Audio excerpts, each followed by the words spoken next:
The Burrows of Berea is a conversational podcast. We study the Bible and we talk about it. Not all of us are of the same faith, and one of us doesn't actually have a faith. And that's wonderful. We all love one another, and we're going to continue to talk about these things. The things we believe in and the things we believe about what we read in the Bible. Not all of these are necessarily true. Some of it is opinion and speculation. Thank you for listening and speculating with us. There you go. That was good. Yes.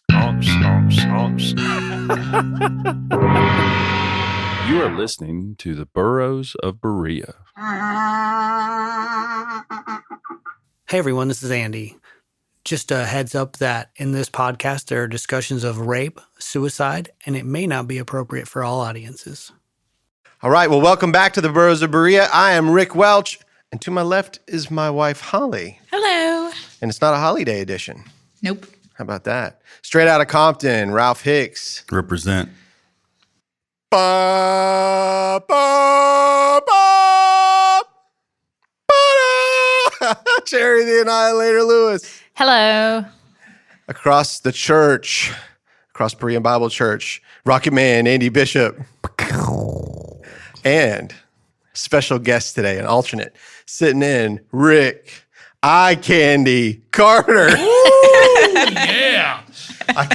Sorry about call that, me Billy. a whatchamacallit. What candy are you? What? Just call me a whatchamacallit. Yeah. Oh, wow. That's Oh, good. You never know what's Whatchamacallit. inside. Yeah. Well, we are at Berean Bible Church. Again, this is the second time this year. It's pretty cool. They allowed us to come back, so that's nice. But we have a very special guest, somebody that I just recently got to get to know. She's been praying for me, actually, very heavily, and we've been talking a lot on the phone and via text. Today we have Karen Rogers on the show. Welcome, Karen. Welcome. Thank you for having me. I'm really blessed to be part of your family and on this Burrows of Berea, which God has his hand on, and he's going to do mighty things through this podcast Wow. and through you and your obedience and faith to him. And I just give him all the glory. And Yeah. I thank David Curtis for giving us his place here to have everybody come and listen and be blessed with fellowship. And I just give God all the glory. Yeah. And Which is something you say to me constantly, all the time. Yeah, what I God love gets the about you. glory, and Yes. may this podcast just bless him and honor the people that listen. And I just pray that my testimony would reach the people that need to hear it, that need to grow close to God and be saved out of things like alcoholism and sexual abuse as a child, and that people would be delivered, because God can do anything, and he is the great deliverer and the great healer. And so if my testimony can reach somebody out there, I just would be so honored. And thank you again for having me. Absolutely. Well, I wanted to read some things. I actually got into your book a little bit last night because I was trying to be prepared for today. And inside her book, it's called Racing with My Shadow, the compelling true story of America's first leading female jockey, which is so cool because I was really into horse racing, coming up. And so I found out, I was like, wait, you were like a legit jockey, and you were on Donahue, and you were on Letterman, and you were on Good Morning America, and you're like all kinds. I was like, who is this person? It's so cool. So this is some of the stuff that I read inside the book. This is what people said, for instance, at a Parade magazine on June 28th of 1981, they can't conceive that a girl can come to a man's game and be one of the top. That was Angel Cordero Jr. that said that. He's a Hall of Fame jockey. Also, my long shot choice for the next woman star, jockey Karen Rogers, 17. You're 17 years old when he says this. Probably the best girl rider ever and one of the best kids of either sex since the record rookie year of Steve Cawthon. Wow. And I know who Steve Cawthon is because he rode Affirmed and won the Triple Crown. Yes, he was my hero. And Yeah. in fact, he was big in New York when he was 16, 17, and that was always my goal, to be like Steve.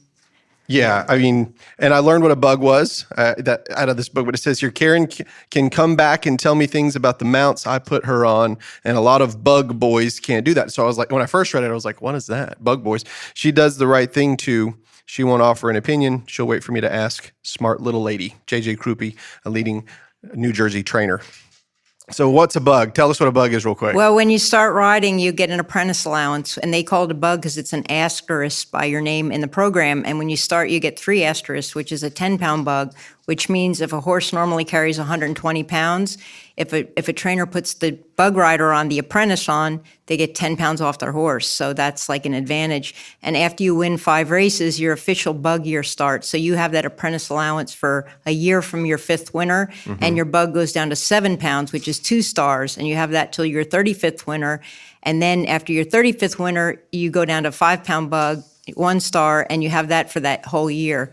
And in my case, I got hurt midway through I broke my back first time, midway through my bug year. So when I came back, I had an extension of the rest of the year, which helped me get going, because when you have the bug, the trainers will use you more because they get the weight allowance. And if you're a good rider in a bug, then they really want to use you. Which I didn't even have. I didn't even know that was a thing. Like I didn't know that there were advantages. Kind of like in golf with a handicap, or I had no clue. And so when I first read that bug, I was like, what does that mean? And then I got into the book, and I was like, oh, the asterisk looks like a bug, right? In the book. That's and what your it was. first year, like after you lose the bug, that's the big test. A lot of people just go by the wayside, and they don't have a career after that. Right. So if you can make it through when you lose your bug, that key period, and become a journeyman rider and still win races, then you're kind of going on your own. You get going. But there's a lot of bug riders that do well, and then they just go into obscurity. And then there's the weight thing too. A lot of them get too heavy. Right.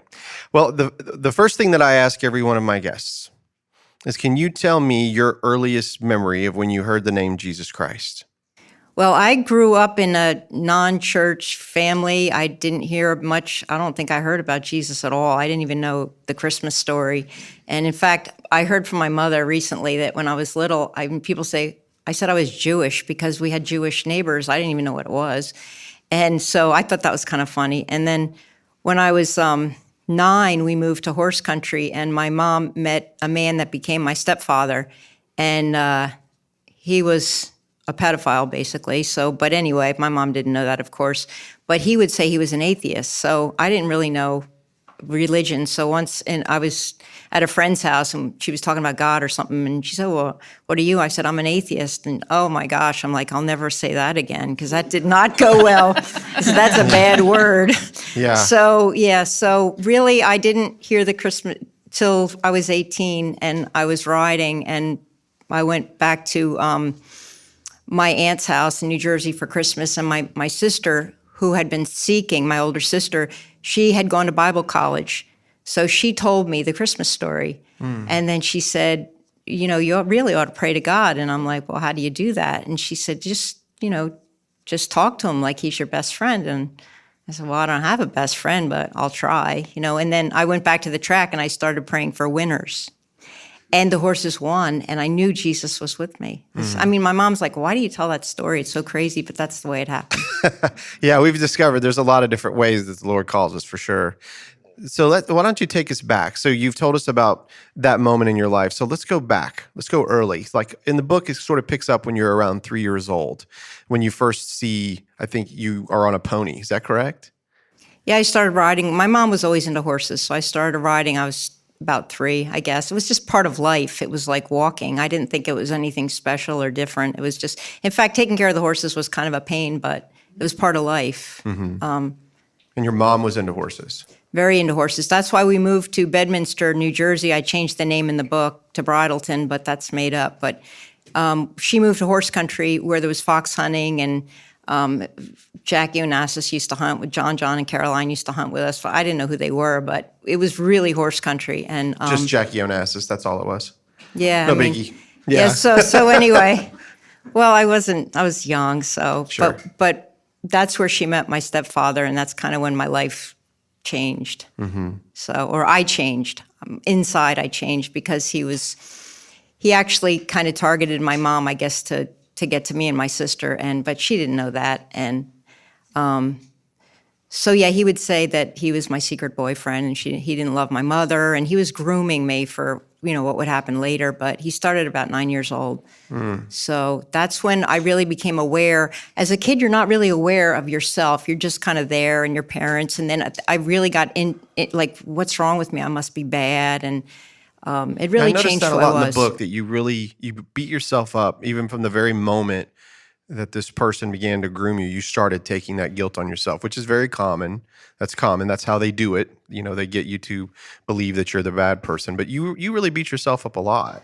Well, because my mother idolized him and loved him. And I thought, how bad am I that I want his attention and I want his love? But what I learned later when God showed me my memories, brought back my memories, which I didn't really have, my mom helped me through it. And she said, well, he made you think that. You just wanted his attention. You didn't want a boyfriend. He put those thoughts in you. So then I could kind of say, wow, I really didn't want him to be my boyfriend, but the guilt was he put that on me, and then I thought that's what I wanted, and then the guilt of that was just horrific. My book is basically about my relationship with my mother and how he just destroyed that. So, yeah. So take us to the point when you first began racing with the pony Jack.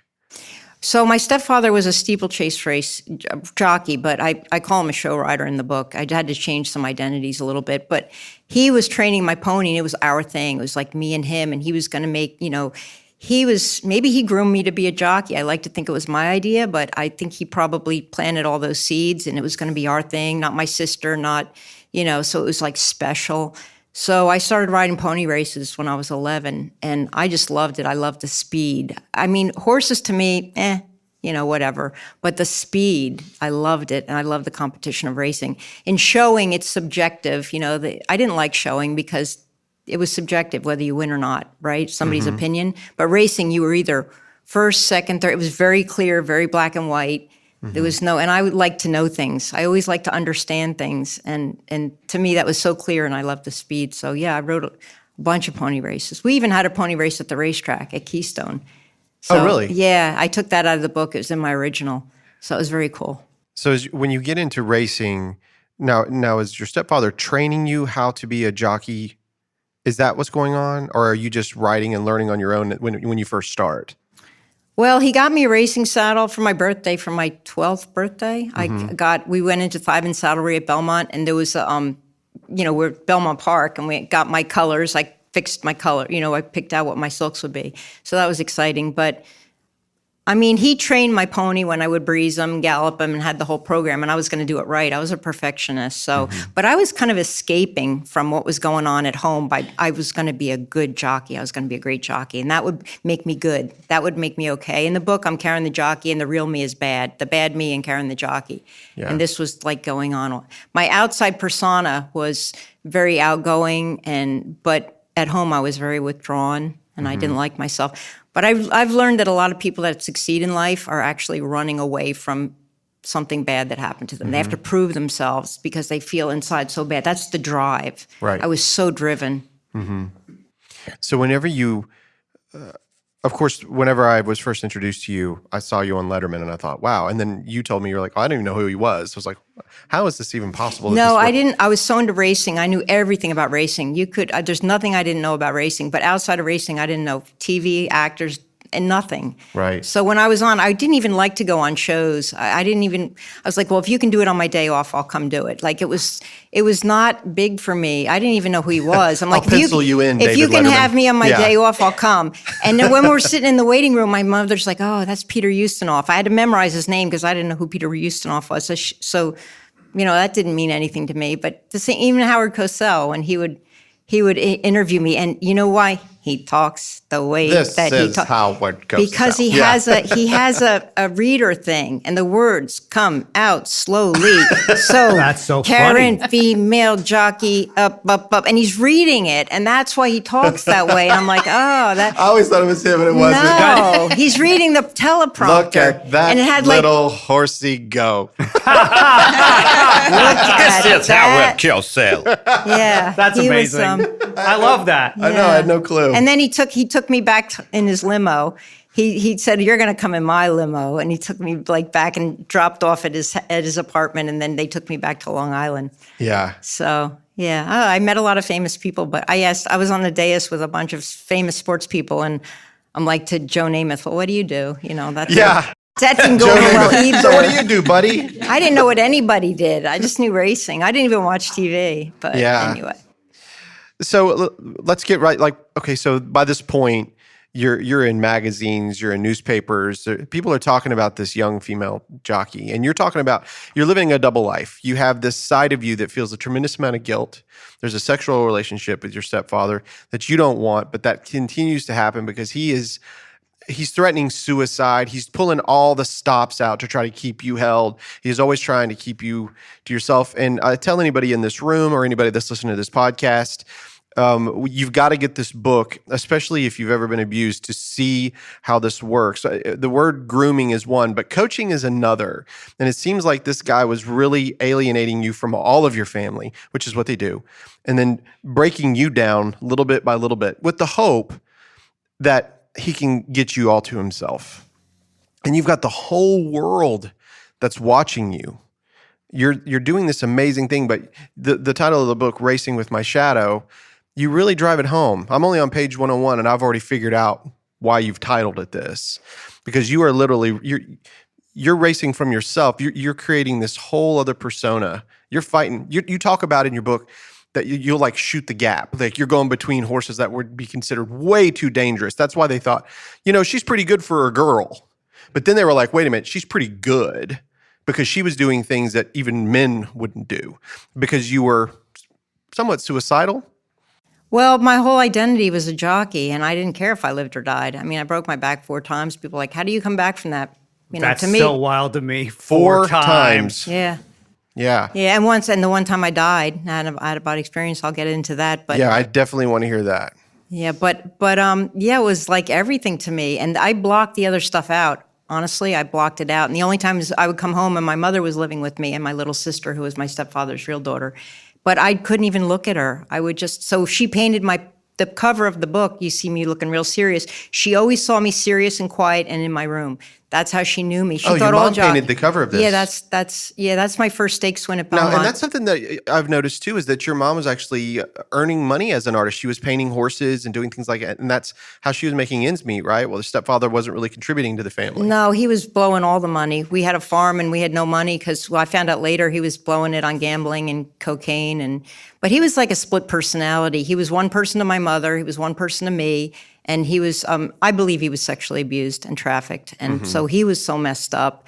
And he was on drugs. I mean, when I could drive at 16, I got away. He never was able to touch me again after that. But when I was 15 and we would go to Garden State Park, the racetrack was 2 hours away. He would take me on the weekends, and I wanted to go to get on the horses. But that's where he would rape me. And I knew I would block it out that he's not going to touch me. And I bring my books, and I have my sleeping bag, and I'd put everything on the floor like he's not going to do anything. And it always happened. And so, but after that fall is when that happened, and it never happened after that because if my mom was around, he couldn't get to me. If anybody was around, but when he had me 2 hours away and I couldn't escape, that's when, all the grooming before that, the emotional stuff was the worst. In a way, I'm kind of thankful that he ended up raping me because then I could say he's bad. He did something bad because the emotional stuff was so subtle and so your mother doesn't love you, and all my feelings were based on his lies. And that's what I had to figure out later is that my thought or was that planted in me? Yeah. And I couldn't, thank God I had 9 years before he came in my life. So I think I had a chance to be normal and come back to normalcy. But the brainwashing is so complete.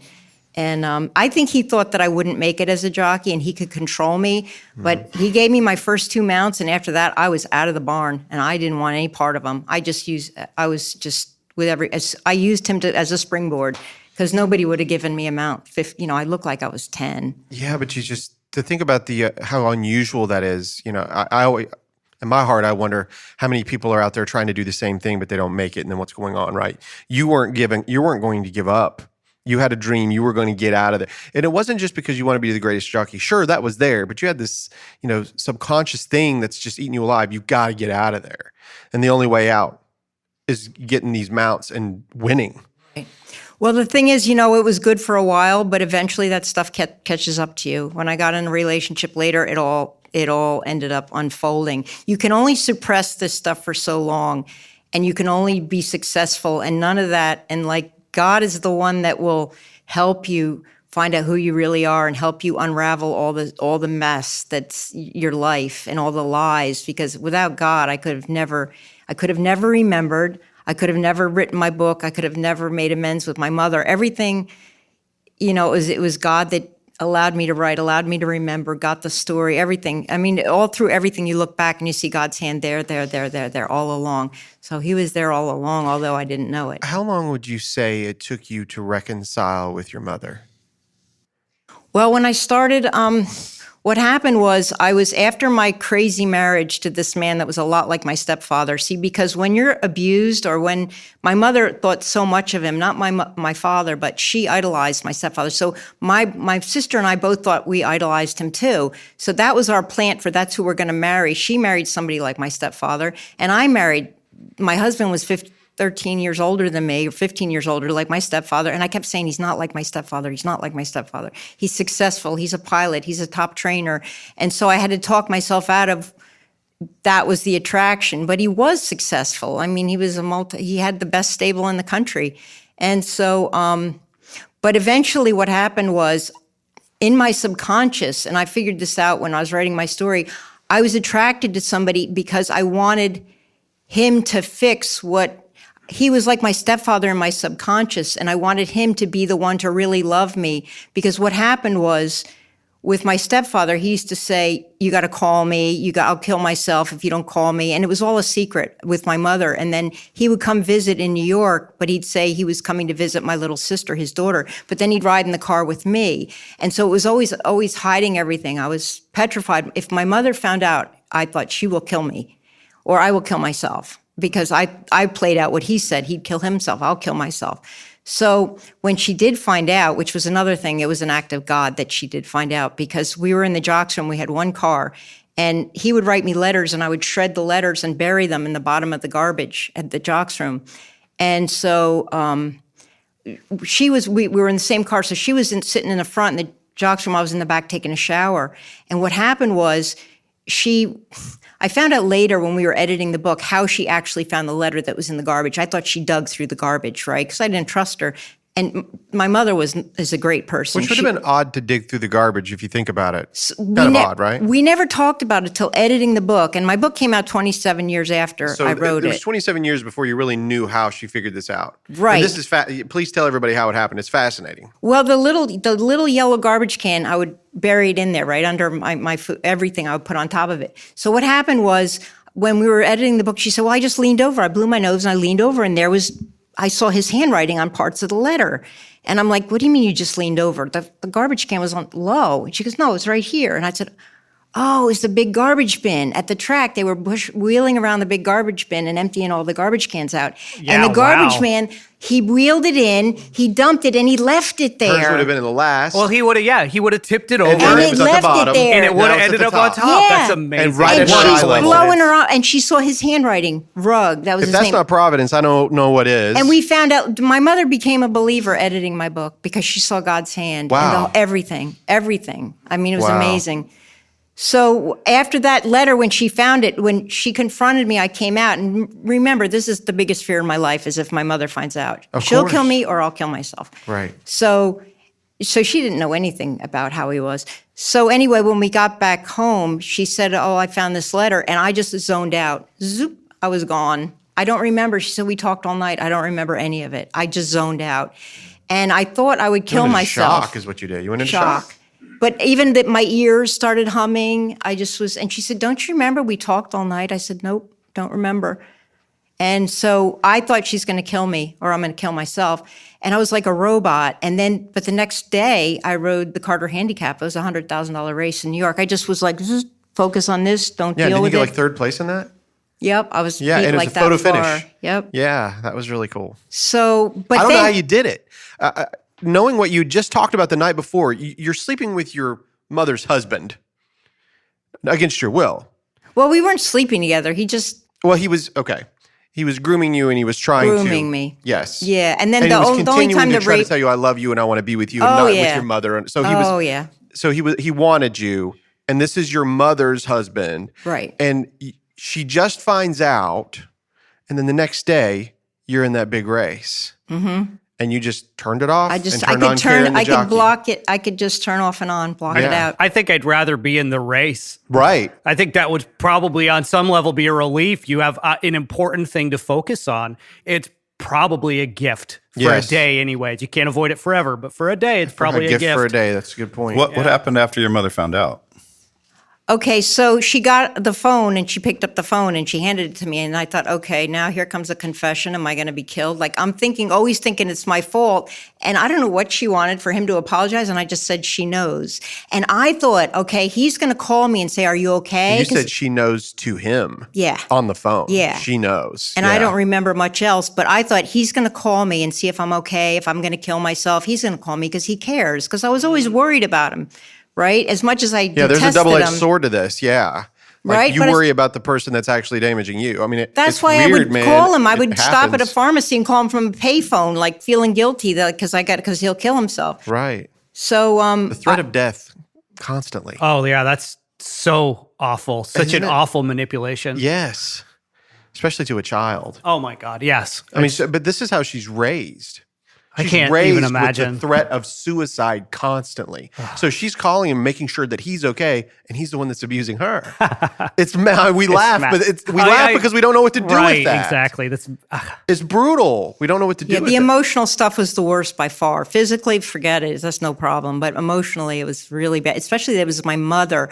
I was hurting my mother. That she loved this man. You know, she didn't Yeah. love my father. She loved him. But he played her.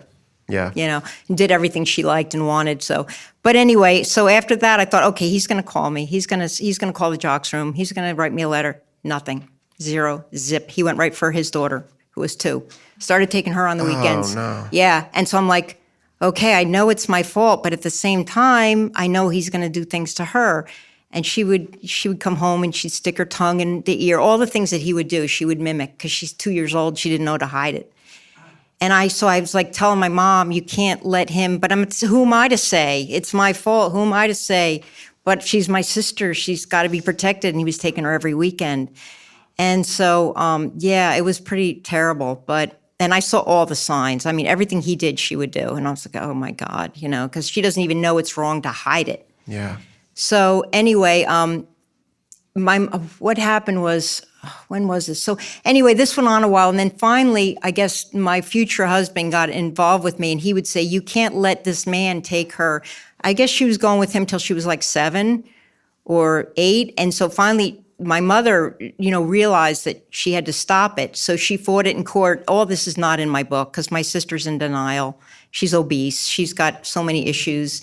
And I think she split because she loved me as a writer, but as soon as my book came out, she just wanted nothing to do with me because she still idolizes her father because she had to split. She had to be with him, and then she had to be with my mom, and my mom didn't like him, and he didn't like her. So her only functioning was they're both wonderful, and I'm going to block it all out.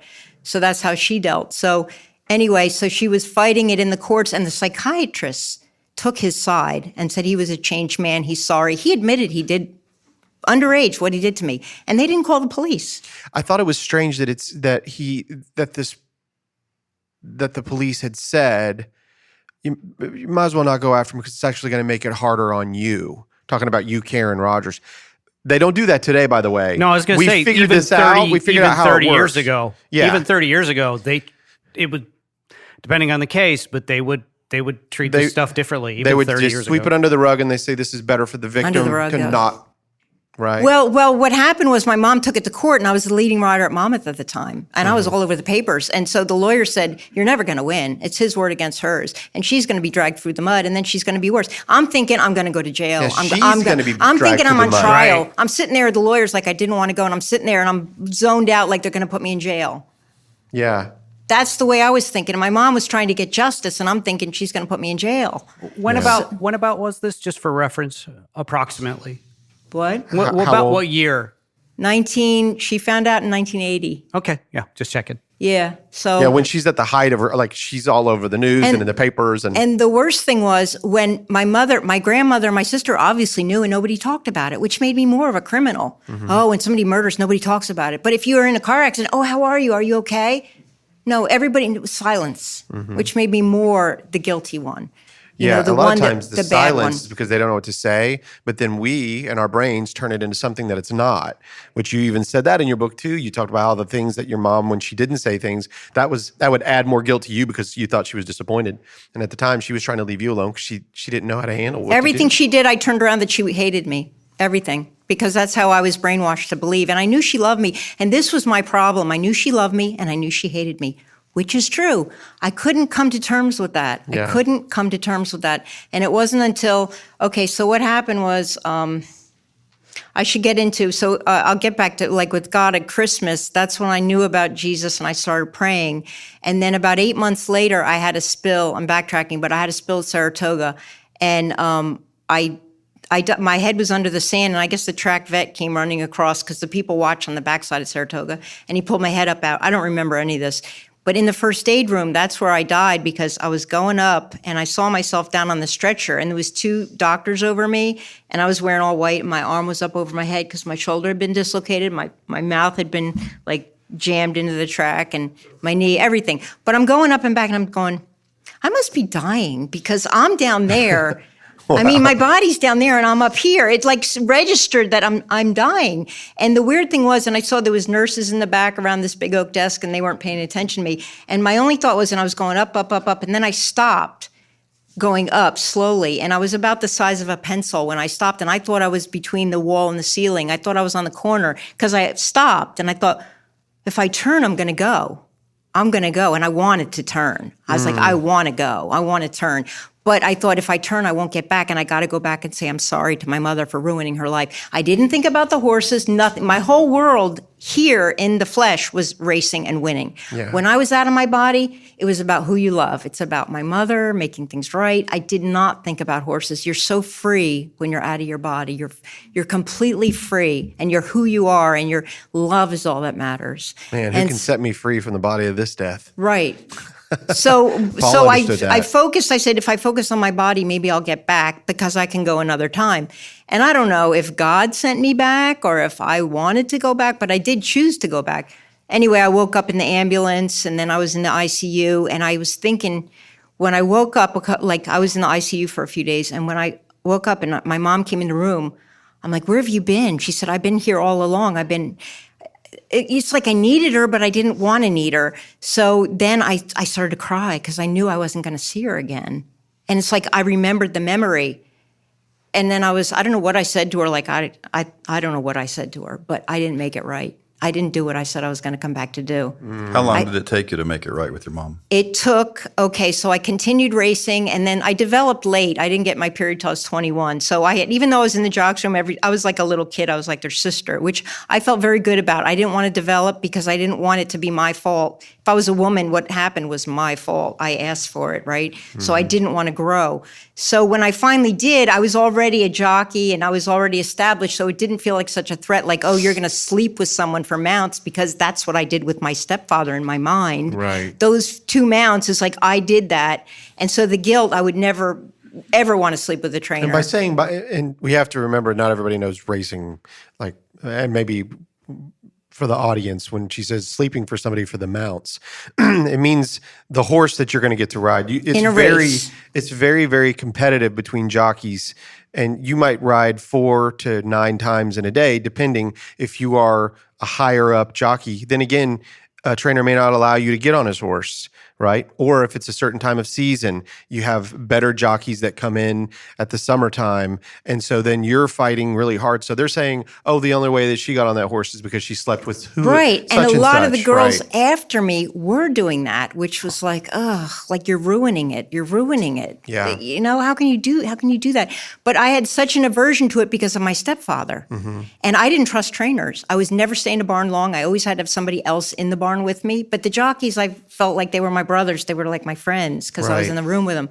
But anyway, so you developed late, and so I developed you're established, late. So you don't feel that pressure anymore, right? So the jockeys were all hitting on me, and I'm like, oh, come on, I'll go out with you next week, because I knew how they were. I heard all their stories, I was like kidding around. So in fact, Angel Cordero goes to me, and he was a good friend. He gave me a lot of whips and stuff, but he was hitting on me once I started to develop. And he goes, oh, did you get an operation? He's looking at my chest, and I go, Angel, come on, I would have made them both the same size.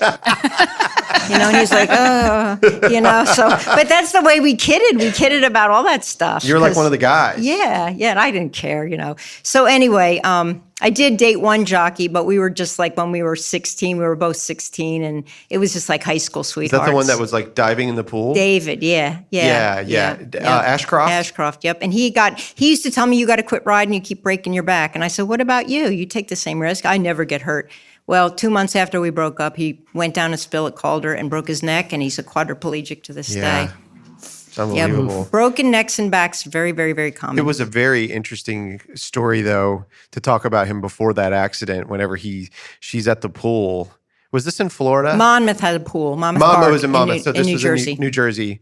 And so she's at the pool, and this guy, he really wants to he wants to show off for her. So he starts trying to do all the different dives off the diving board. Yeah. I remember that like when I was in school, like, hey, watch this, ladies, and trying to do a flip or a dive. But of course, I would run and get to the end of the diving board, slip, fall on my back, and then fall into the water. But then they'd feel sorry for you and you get all the ladies. No, that wasn't that. They just thought I was an idiot. Oh. But you knew that this guy, but you actually liked this guy, Well, right? David was coming from Florida. He was the leading apprentice in Florida. I was leading apprentice in New York. So we both converged on New Jersey.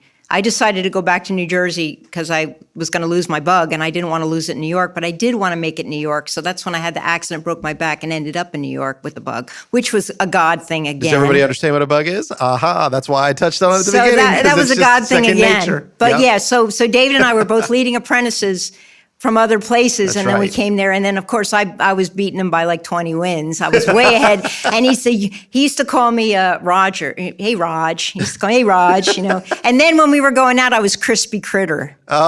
So that was his nickname for me. But anyway, we were like high school, and I didn't want to do the sex thing. I mean, I really, because of what I went through. Plus, I was not developed, and so when I got in my body cast. That's when I broke my back. He said, you're so much more fun with your back broken, because I was so into racing. And then he was able to catch me in the standings. So, No, that's why. yeah. So funny. anyway, That's yeah. funny. So we did date. And then when he wanted to get married, and I'm like, no way, I'm going to go ride in New York. And he went back to Florida, and that's when the accident happened and whatever. I took all that out of the book. But where was I going back to? So I met my husband, right? He was a leading trainer, a lot older than, almost like my stepfather, older than me. He was 38, I was 21. And he definitely, he had the best horses in the country, but my agent would say, go by there, go by, he's going to give you some mounts. So he gave me a couple of bad mounts, and I was like, Freddie, I don't want to waste my time there. He's just giving me the garbage horses. The good ones, Angel gets to ride. So anyway, he kept saying, go by, go by. So one day he says, if you hit the board with this horse, I'll take you to dinner. And I'm thinking, well, a trainer? But, and here I'm liking guys now, and he is handsome, and he is doing good. And, well, so I told my mother, what do I do? She said, well, even if you don't hit the board, tell me you still want to go to dinner. So anyway, from there, we ended up going to breakfast, and I was just completely taken by him. And, but little did I know he was a lying, manipulating drug addict. He was really bad news, but he was very successful. But I kept telling myself, he's not like my stepfather. He's not like my stepfather. Maybe because he was a liar. He was on drugs, but I didn't know any of that. But maybe subconsciously I did. So anyway. Isn't it interesting how hard you worked and how successful you were, but who you really were? But when you look at somebody else and you see their success, we kind of forget that because you were very much alike. You were both very successful, but you had things underneath. Right. Right? Right. And so when we see all these people with super success, that's why I think we should really try. We need to be patient and not really, these guys might be super successful, but you don't really know them. You don't really know them. So my mediocrity makes me a good guy then. Yeah, you're a wonderful guy because you're so mediocre. There's so much more I want to touch on with my story, but anyway. I keep interrupting you. I'm sorry. No, it's good. So Keep me on track. Did you ever get a chance to apologize to your mom? We're getting there. So when I was with my husband, he started to tell me everybody at the track hated me. He said, Frank Wright says you're sleeping with him for his good horses. And I'm thinking, oh my God, I can't believe this. He was making it all up to push me down, right? And it's Frank Wright. Frank Wright. He was an Wright. old man. I mean, he's 70 years old, and I was riding his horses. I know, It's but like super, super, super famous. Right. Well, Yeah. he had the show. But anyway, so Right. he did things to really diminish my self-esteem because he was taking my riding and who I was as a jockey from me. And then a couple of his horses jumped up and won, and he fired me. Well, now I'm not riding for him, and I stopped working for a lot of other people because I was so taken by him. Now everybody's wondering, why isn't she riding for him? Like, what's wrong with her? So my business started going down. But at this point, I was like, well, I'm not sleeping with him, I'm not getting the good mounts. And Angel said, why aren't you riding the good horses? You ought to use what you got. And I said, Angel, no, I'm going to quit. I'm going to prove you wrong. And so anyway, I did end up quitting riding, and it was part of it was stuff it was mostly because I was disgusted with everybody, all the lies he told me. I just didn't trust anybody anymore. So when I quit riding, I went into a tailspin, and my mother saw this, and she thought, well, Jan, my boyfriend, I'll tell him what happened to her as a child. Nobody knew my secret. So she told him what happened, hoping he would pull me out of it by putting me on horses or something. And you know what he did? He used it to drag me down further, because at the diner, he told me, well, your mother told me what happened. And I was like, what betrayal? Like, she ruined, now he's going to hate me. And it just made me think my mother is against me. And he used this to separate me from my mother. And basically, he isolated me from the world. He took away my riding, he took away my family, and all I had was him. And I worshiped him. So what ended up happening was, getting back to your question about my mother. So things went really, really, I thought I was happy. This is what's so amazing. I was drinking, I was cutting, I was bulimic from racing, that's throwing up. The jockeys had heaving bowls. So I was bulimic, and I was cutting and drinking was because he would turn away from me at night. And now for the first time, I want to have sex with my husband, because we got married, and he's turning away from me. He goes, you want too much. And I'm thinking, oh, I'm a rapist. I'm so bad. I'm like my stepfather. So before I would go to bed, I would just guzzle the vodka, until I know I'm not going to remember anything. Wow. And so that's how I started really getting carried away with the alcohol. And I didn't know he was on drugs. So anyway, things went really bad. Eventually, he lost the stable, which meant he was going to lose his money. And everything was about the money. And I'm like, he's a multimillionaire. Like, he had a Beach Bonanza airplane. We flew in his airplane. I never thought about the money, right? But the money was for the drugs, which I didn't know. So little by little, things started coming out, and he was on this medicine. He called it his medicine. And then all the lies started coming out. And I just went like he was becoming my stepfather. And I just wanted him to then finish me off. I was in such a bad place. Just finish me off. Just kill me. In my mind, which I didn't know, finish what I never did. When my mother found the letter, but I didn't realize this. I thought it was him, but it was my subconscious trying to play out what I never, so my past came back to me. I never did run from it. So anyway, after mental hospitals, suicide attempts, he wanted me dead because he wanted his parents multi-million, and I knew too much, and I was so he basically wanted me to die. He even set it up where, he hung me from the shower, and he checked into a motel. And so the shower head broke, and when I'm sitting there going, oh my God, I'm going to kill myself. He's going to kill himself. We had a suicide pact. So I'm like, where did he go? He's going to kill himself. I mean, my mind was so out of it. Yeah. And he was looking at sailboats to buy. He had this whole alibi, but I still couldn't believe that he didn't love me. So anyway, things were so bad. Eventually, I left him. And see, the problem was I kind of put God in the back burner, and he became my God. And that is so dangerous because he had all this power over me. And even though I knew God, and once he almost died and I prayed to God he would live and God answered my prayer, I still wasn't focused on God. I was focused on, he was my God. He was my savior. He was everything, right? And really I was a nothing. And when I was with him, his name was Jan, but it's Pablo in the book. I was with Jan. I was just with Jan. I was just an appendage. I was nothing more than that. I was nothing. Without my riding, I was nothing. So anyway, when I got away from him, I was distraught. I was nothing. And I went back home to live with my mom, and she couldn't believe what a shred of a human being I was. There was nothing left of me, really. And I was drinking. And but God was with me. I was still, praying, and how I lived through all the suicide attempts is a miracle. And so then I went back to riding, even though I had been out for 5 years. And I didn't think, my agent said, I started getting on horses just because I didn't know what else to do. And my agent said, you should go back to racing. I'm like, Dominic, I'm going to end up in a mental hospital. I'm not stable. I keep running back to my ex-husband, and then he pushes me over the edge. There's no way. He goes, no, I believe in you. I believe in you. You can do this. So I went back to riding, and I was doing well, but at night I was drinking. I was dating guys and trying to kill myself, like play out the whole suicide thing with anybody. I go out with a guy on the first date, I'd be like, go off, drink, kill me, and it was, my mother's like, why are you doing this? And so I prayed to God. I said, God, show me what's wrong with me. I'm away from my husband, and what is wrong with me? I didn't know.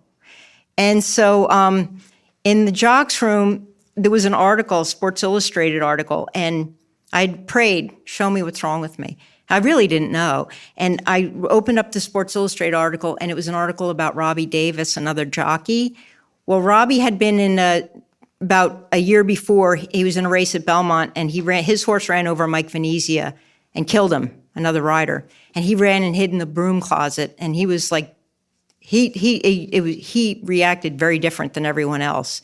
And then he took a bunch of months off, and nobody knew why, because people don't do that, right? I mean, people get killed in races. I've been in a race where somebody was killed right inside me. So the article came out that Robbie was sexually abused by his stepfather. And porn pictures when he was a kid, everything. And I'm reading it, and I'm going, Robbie, it happened to Robbie? It happened to somebody else, and a jockey, and Robbie told. I was like, I couldn't wrap my head around the fact that he would tell anybody. And then I'm driving home, and I'm going, maybe my stepfather had more to do with what's going on with me. Maybe that's why I'm drinking. Maybe that's why, maybe all this is because of that. And so I just prayed that God would give me the memories and help me deal with this. And I prayed for a spill. I said, I can't do this. I can't function and go back. I can't do it. I can't keep riding and function and revisit my past, my childhood. So I prayed for a spill, got a spill, broke my back, 4th time. You asked God to break your back? No, I asked for a spill so I could have time. Careful what you ask for, folks. Right. So Be careful, yeah. So this is what I do, right? Typical person. I go in my bedroom and I get drunk. Every night I'm getting drunk. God, I prayed for the spill. I prayed to go back, and here I am getting drunk. I don't want to deal with it. Just kill me already. Kill me already. And I didn't want to live. I said, okay, so start me on this. Either kill me or start me on the journey where I can deal with this. And he gave me that very first memory of when I was looking out the window. Our house was like a barn, and you could see from one room to the other. And I watched my stepfather and my mother kissing, and I went crazy. I was throwing stuff in the room. I was 9 years old, and I went ballistic. My sister came in, and she said, what is wrong with you? I said, look, they're kissing. See, I didn't know it was wrong to be jealous. Look at them, they're kissing. She's like, and she was older, and she was being groomed as well. And she didn't, so she's like, no. That's normal. So I'm thinking, I must be bad. And that's when I switched. That's when I became, I'm going to hide this bad person. And that was the key memory, that I was bad because I wanted my stepfather's attention and I was jealous. And that memory was, I buried it behind a wall. That wasn't me. I'm so bad. And no one could, I didn't even want to deal with the fact that I wanted his attention, right? Mm-hmm. So that memory was so hidden, but that was the key. That memory God gave me. And I said, okay, I'm going to tell my mother. So I went in, and we were in the same house because I'd moved back in, and I'm like, okay, Mom. And I told her what happened. I said, okay, now she's going to kill me, right? She goes, he did that to you. He did that to you. He was going and he was convincing you that, he put that in you where you wanted his attention and he did that. You didn't do it. And so I'm like, it was like a new way to look at it. And thank God my mother looked at it that way. So we started going through everything, her version, my version, what he told her, what he told me. And everything it was crazy. He wrote a play, and she was mother in the play. And I was the bad sport to cover up for all my bad behavior that he was molesting me. I was a bad sport in the pony races, and I wasn't a bad sport.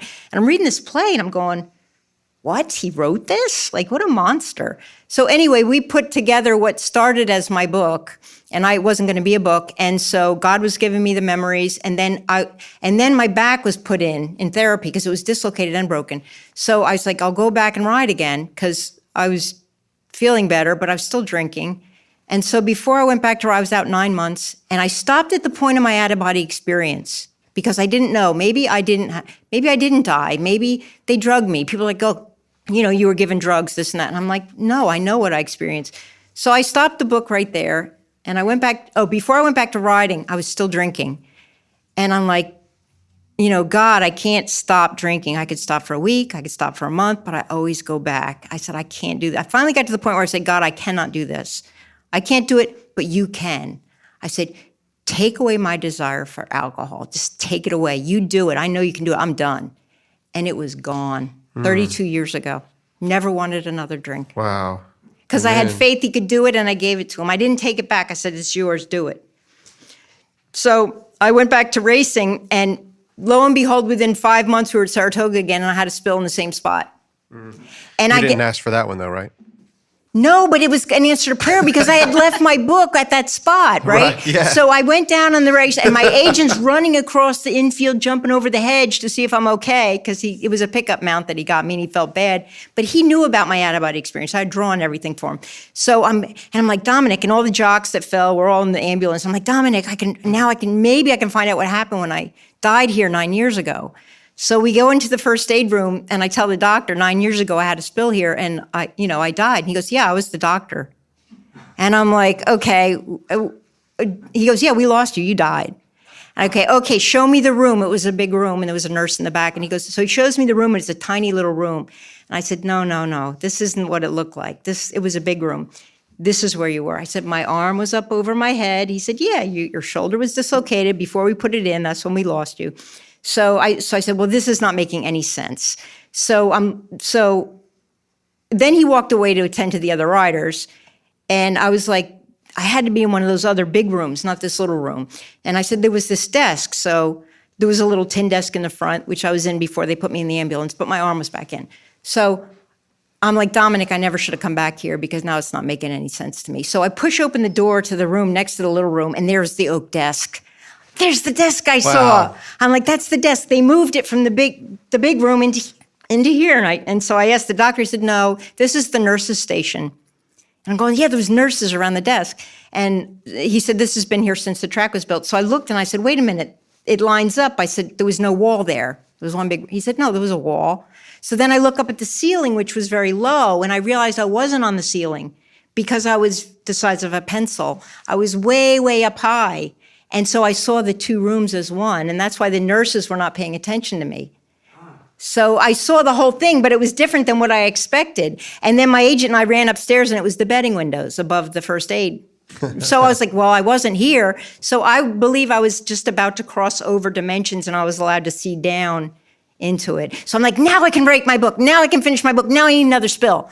So, Man, so what did I do? I prayed for another spill. guys, please don't pray for spills. So I said, now I can finish my book, and this time I'm going to quit because I know I got to write my testimony, and I know God has another, and I don't need to put my life at risk every day because I have value, right? That's incredible how dangerous that sport is. Very. Yeah. It's extreme, and they don't talk about it much. You know, how many riders, everybody has broken necks and backs. If you ride for any time, it's just Russian roulette. It's a matter if you walk away or not. Right. It's like it's long enough, it's going to happen. Yep, exactly. So anyway, I went, I got hurt, another Z-Best on the back of my book. That's the horse that I was supposed to ride a couple days before I got hurt again. But I was like, praise God, I got hurt. I can finish my book. And I'm typing and whatever. So anyway, I finished it, and then God told me, Simon & Schuster wanted it in 1990. They wanted my book, and God said, no. They're going to make it secular. They're going to make it about a female jockey. They're not going to talk about God. They're not going to talk about the sex abuse. So I said no, and I waited on God's timing, and it was 27 years before I because I had a son, and God had me homeschool him, and I said, no, God, no. He doesn't have a dad. I'm not homeschooling him. I cried about it. I took him out of school. I cried, and I put him back in, and sure enough, I said, God, if you want this, you'll do it. And he sent me a woman that homeschooled. She gave me the curriculum. We became best friends. I never cried a tear, and he homeschooled all the way. And then I taught writing at our homeschool co-op, which helped me You're literally edit. educating yourself how to do your book. Editing. I did editing. And then when my son was done with school and like for college, then I pulled my book out. It was time, and I could edit, and I edited with my mother, and she got saved because there was another Christian guy that wanted the book, and God's like, no. and then do it yourself. Okay. So my mom and I did it. She got saved, and it's exactly the way God wanted it. So glory to God that That's right. my book has helped a lot of people. So Can At what I ask- point did you know that you had the peace of God and that you were gonna stay with it this time? the peace of God. Well, after my mess with my ex-husband, oh my gosh, I knew that God had to be God. That's when I started reading the Bible and getting more, wanting to know God. And but it's a journey, and the more you give Him, see, what I've learned is when I run ahead and do things my way, it never works out well. And it's always best to wait on God, and always best to wait. And when you hear Him, and then you get confirmation, then you do it. Or if He has you do things you don't want to do, it's usually because it's going to go well, and you're not going to get the glory. Like He gets the glory for my book, for the memories, for the writing, for everything. And so, yeah, my journey with God is just been, it just keeps growing. And I think that's a perfect point, especially for our listeners out there, because there's a lot of people that are like, when am I going to know? When am I going to be there? When am I really going to be saved? The moment that you accept Christ into your life, that's when you're saved. And then the rest of it's a journey. So don't feel bad that, hey, I slipped, or I did this, or I did that, or I can never do this. Like you say, it's a journey, and you're going to fall, but you just keep picking up the book. You keep asking questions, and you keep moving forward. Praying for spills. It's still, yes, exactly. I don't have to pray for a Mein Kampf, but then that's, The funny thing was, the only time I was in church was when I was homeschooling my son, and I said, we need a group, and the woman that gave me the curriculum was in a church. So it surprised me because all the people I was giving my testimony to, people that have been abused, alcohol, all that, and they were so receptive. I got in the church, they didn't even ask for my testimony. All there was social clubs. I was so disappointed. I'm like, these are people of God, and I'm not even, it wasn't even about God. It was like a social club, and it was I eventually turned my son off to God because the men, I thought they'd step forward. And so, people are still people, but you can't judge God on Christians because Christians are still people. And God is always God, and God will always be faithful, and Christians won't be, but God will be. So when people say, oh, Christians, I'm like, don't judge God by people that are trying to follow God, because we're all going to mess up. And so that's what I think. And the personal relationship with God is what's key. You and Jesus, you have the Holy Spirit living in you. You have God living in you. And if you listen to Him, He will tell you where to go. He will shut doors and open doors. And if you just tune in and listen, when we pray, we talk. Why don't we just shut up and listen? Yeah. I have a thing where I set my timer for 5 minutes, and I'm just shut up, just listen. Don't make a noise, just listen, and God will speak to you. But we've got to give Him the platform. I think that's huge. We have 2 ears and 1 mouth for a reason. And I don't think I honestly think we don't listen enough. And you said something about having a personal relationship with God. There was a pastor in California, Greg, and he one day said, oh, you're that Catholic boy. He said, you need a personal relationship with God. And it took me years to understand that what was holding me back from really having the relationship I wanted is that I was listening to what the priests were saying and do this and do that. And when I had questions, it was have faith. But it wasn't that. It wasn't that I needed to have a personal relationship with God and work on that myself. And it's funny because my mom just accepts Jesus, and she's all about love, and it's so easy to her. Even fulfilled prophecy she gets because she wasn't church. I wasn't really church. So, I read the Bible, and that's where I get it from. And there's certain things that I'll listen to, but I always go back. And then it's funny going back to fulfilled prophecy, which is what I believe. When I was studying the Bible, God's always like, don't read the book of Revelation. Okay. I bought tapes on it, books on it. Don't read the book of Revelation. Okay. So then I met a woman that wrote a book on the Kabbalah, and she started dropping seeds about fulfilled. Now, I wasn't into eschatology or, Jesus coming back or any of that, but when she told me stuff, I'm like, well, tell me more. Where can I learn more about this? So I was very open to it because I was open to everything. And you go, get Gary DeMar's book, Last Days Madness. So I get the book and I sit down, and I spent probably 6 months out in my yard with my dog, with my Bible, with his book, making copious notes. And I'm like, and God's like, now read the book of Revelation. So I'm like, okay, forget all those other books and tapes. I got the Last Days Madness. I got my Bible, and it all made perfect sense. And I'm like, wow, that's really cool. But I didn't realize now when I tell people that, oh, you're a heretic. And I'm like, wait a minute, just read the Bible. Just read the Bible. It's all there, So, but I realize there's a lot of there's a lot of indoctrination from all these, and I don't understand all the denominations. I don't. And people say pre this and post that and Presbyterian and premillennial, and I'm like, oh, where's that in the Bible? I don't. Where's Mr. Calvin in the Bible? It's like it's not there. So I don't understand these other religions and these sects. Calvin and Hobbes and. Yeah, so don't you love it when know. someone comes in who wasn't indoctrinated like I was in several different faiths? They come in and then they just it's like listening to Andy sometimes, because Andy wasn't indoctrinated and wasn't raised that way. Ralph saying Sometimes he's he will jealous just of you, Randy. he will just see things for what they are. Right. It's a blessing. You could just look at it and say, well, it's obviously that, There you and go. we've got to It is. get past all of our preconceived notions Oh, or man. things we've been taught all of these years to get to a point like this. We Keep have to- talking about him, guys. You're And going to my make him mom, blush. Oh, my I God. told her. I'm going to Yeah. crawl under these My chairs. mom gets it. Yeah, my mom gets it. People that aren't like in church, they get it. They just get it. And so I don't know. I mean, like some people I tell and they're okay with it, but the church people are like, oh, you're a heretic. So I didn't even use the word preterist. I didn't even really know the word. And I was like, ooh, that sounds like a bad word because everybody calls me a heretic. Yay. Can I ask you, before we wrap this up, because we're about to finish this, it's hard to believe it's already been an hour. Can you believe it? Went by so quick. But I have a tough question I want to ask you. Just want to know, have you forgiven your stepfather? Absolutely. Have you forgiven yourself? Yes, but that's been hard. Yeah, I mean, I do love myself because God loves me. I see that God loves me, even if, if He loves me that much and He could let me get through all this stuff, then He must, And there's other people in this room that God loves too. She is looking at me. For those of you listening, Before I came to this conference, God said, "Get Andy a Bible." she bought me a very nice Bible. So where it goes from there, it's not my problem.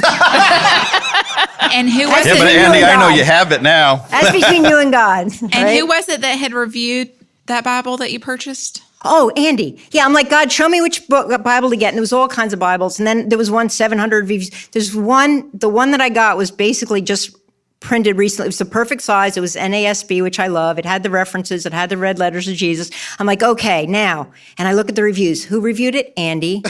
I said, this is the book Like for you Andy. said, there was one review, right? And it was Very nice. Andrew. It's a very nice Bible. Yeah. So anyway, yeah, I signed it to him from me at the behest of God. Oh, that's So- sweet. It wasn't me. It totally was. I said, when God goes after somebody and he wants to work in your life, boy, watch out, because He's going to send all the troops in. That's right. And just step aside. Step aside. Karen Rogers, it means a lot to me that you came to be on the show, that you came all the way down to be here at Berean Bible Church and to sit with us and to tell us your testimony. It was very amazing. Amen. Well, I'm honored to be And here. to anyone that's listening, guys, go and find her book. It is Racing with My Shadow. It is incredible. I read it in 24 hours. Yes. The story is a wild ride, I guess Yeah, you could I say. started at 3 o'clock this morning, and I'm already 100 Do pages those things in. have Hemis in it? Yeah. Have The what? compelling It is true a story. page turner. Huh? What was that? He asked about Hemis in it. It's car talk. He What's likes a car- Hemi? Oh. What's a Hemi? It's a car talk. Isn't it's it? an Isn't it engine. a burro? A henny? Yeah, it's an engine. He's talking horsepower, just a different type. Donkey power. You guys got burro power. That's right. So the book is Racing with My Shadow, the compelling true story of America's first leading female jockey. So before I leave, though, I don't know if you know this. Are you familiar with what a horse whisperer is? Yes. Have you ever met one?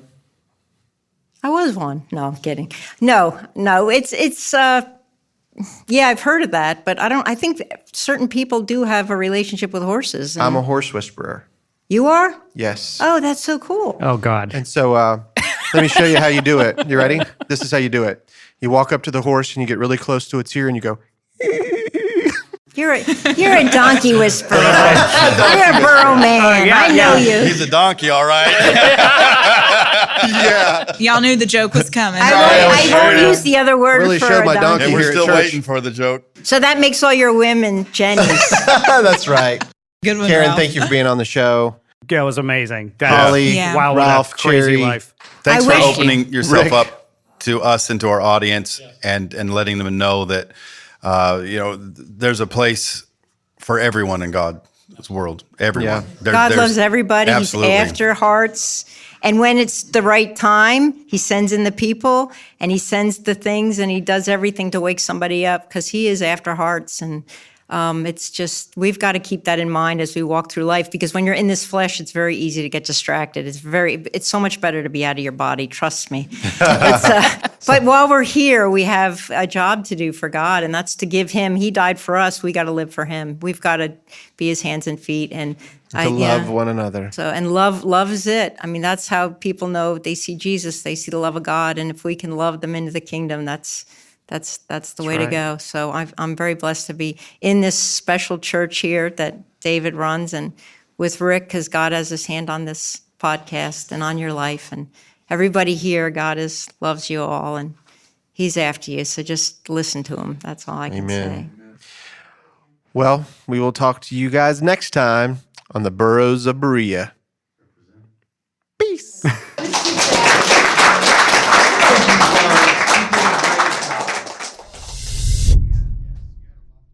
Hey guys, this is Rick from the Burrows of Berea. Do you know how much blood, sweat, and tears it takes to make a podcast? None.